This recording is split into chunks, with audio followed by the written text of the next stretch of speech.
Siguiente ejercicio nos dice, ¿cuál de las siguientes es una magnitud derivada? El mol no, es una magnitud fundamental. El Kelvin no es una magnitud fundamental también. La anterior es de cantidad de sustancia, representa el mol, y el Kelvin representa temperatura. El columbio tampoco es una magnitud derivada, es una magnitud fundamental y representa la carga eléctrica. El amperio, ella sí es una magnitud derivada porque el amperio se le calcula como las número de coulombs en un determinado tiempo medido en segundos. Un coulomb sobre segundo representa un amperio, por lo tanto tiene dos unidades. Esta sí es una magnitud derivada. Por lo tanto, la magnitud derivada es el amperio. Pasamos al siguiente análisis de una prueba tipo 2. Se conectan tres bombillas idénticas X, Y y Z, cada una con resistencias de 4 ohmios, a una celda de fuerza electromotriz, la FEM, de 12 voltios. La celda tiene una resistencia interna despreciable. Queremos hacer un ejercicio de metacognición. ¿Qué pasa si el interruptor S se encuentra inicialmente abierto? ¿Cómo calcularía la potencia para las demás resistencias? ¿Cómo calcularía la potencia para las demás bombillas que serían prácticamente resistencias? Entonces, primero, si el interruptor S se encuentra abierto, tendría solamente una fuente de voltaje y dos bombillas, así, nada más. Esta fuente de voltaje equivaldría a 12 voltios y cada bombilla, recordemos que cada bombilla X, Y, Z dice tiene una resistencia de 4 ohmios, por lo tanto aquí tendría yo 4 ohmios y 4 ohmios. La potencia de la bombilla. Primero tengo que calcular la corriente. Como es un circuito en serie, tendría una resistencia equivalente a la suma de la resistencia de las dos bombillas, que sería de 8 ohmios. La corriente va a ser igual al voltaje, que es 12 voltios, sobre la resistencia, que es 8. Por lo tanto, la corriente es igual, yo puedo simplificar. Aquí mitad tengo 6, mitad tengo 4, sigo simplificando, tengo 3 medios. La corriente es de 3 medios de amperio. La corriente eléctrica que pasa por todo el circuito, tanto por las bombillas como por la fuente. Recordemos que en esta fuente de voltaje, en este tipo de fuentes de voltaje, puedo observar que la placa chiquita representa el menos, la placa grande representa el más, por lo que la corriente eléctrica circula en ese sentido, hacia el lado izquierdo.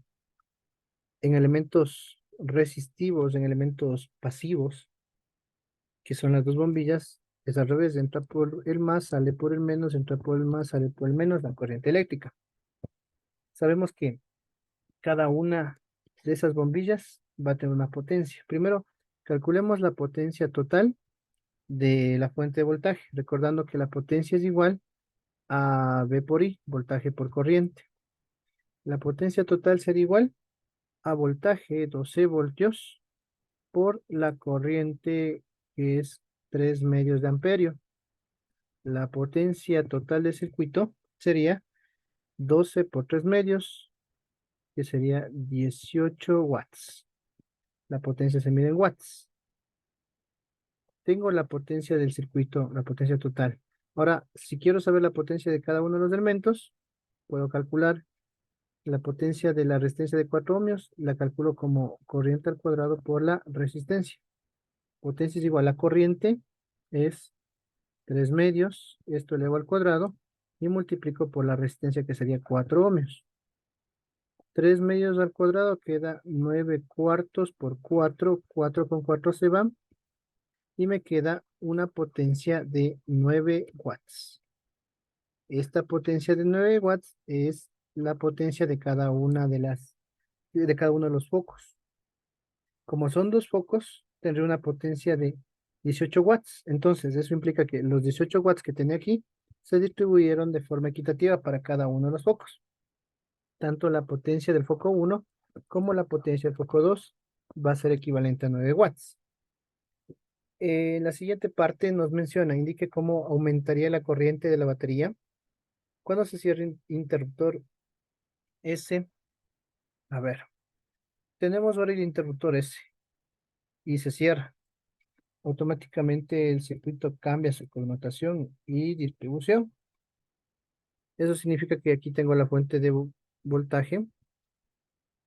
Al cerrarse el interruptor, este foco de esta rama funciona. Hablo del foco X. Y el foco X, Y y Z se encuentran también funcionales. Primero lo que debo realizar es determinar cuánta corriente aumenta.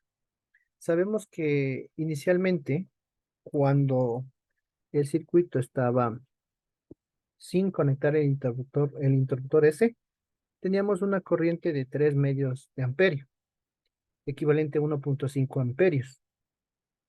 Ahora, cuando yo cierro el interruptor, este foco de acá, el foco X, comienza a funcionar. Por lo tanto, automáticamente necesitamos más corriente, pero queremos saber cuánto es el porcentaje de corriente que aumentaría en el circuito. Primero calculamos el circuito equivalente para sacar la resistencia equivalente. Este circuito equivalente tendría así la fuente de voltaje, aquí el foco y aquí un foco equivalente.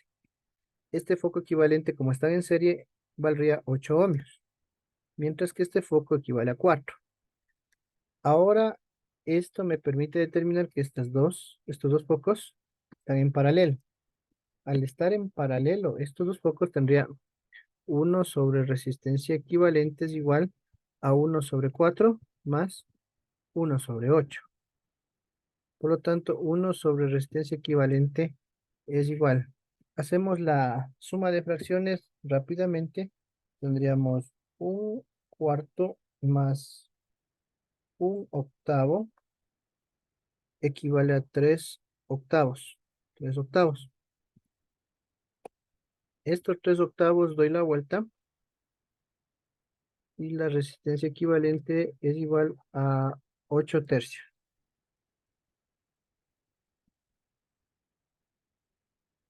8 tercios de ohmio. Por tanto, con eso ya puedo yo calcular directamente la corriente.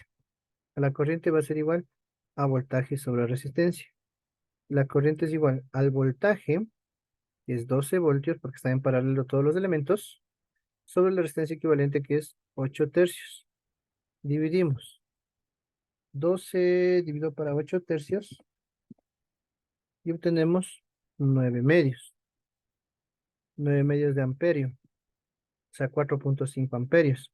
Si queremos saber cuánto ha variado la corriente, cuando yo cerré el interruptor ese, tenemos que restar los 9 medios menos los 3 medios. Los 9 medios a razón de que es la corriente cuando el interruptor de acá está cerrado. Y los 3 medios es la corriente cuando el interruptor ese está abierto. Por lo tanto, la variación de corriente es 9 medios menos 3 medios. Factor con, bueno, mantengo el denominador que es 2 y resto. 9 menos 3 me da 6, 6 medios, por lo tanto esto es 3 amperios. Lo que implica que cuando yo cierro el interruptor, la corriente aumenta en 3 amperios. Eso se debe justificar de igual forma. Luego me menciona, deduzca la corriente que pasa por la rama donde se encuentra el interruptor. El interruptor. Entonces, la corriente que pasa por el interruptor es muy simple. Lo que debemos hacer es considerar solamente la rama que está aquí. Le llevo por acá. El voltaje sigue manteniéndose de igual forma, 12 voltios. Por lo tanto, tendría un voltaje equivalente a 12 voltios. Y la resistencia solamente considero que es igual a 4 ohmios. Por lo que la corriente va a ser igual a voltaje sobre resistencia. Corriente es igual a 12 sobre 4. La corriente es de 3 amperios. Y recordemos que Esa corriente coincide con la variación de corrientes. Eso implica que nos daría a deducir que esa variación de corriente representaría específicamente a la rama que interviene cuando yo cierro el switch o el interruptor.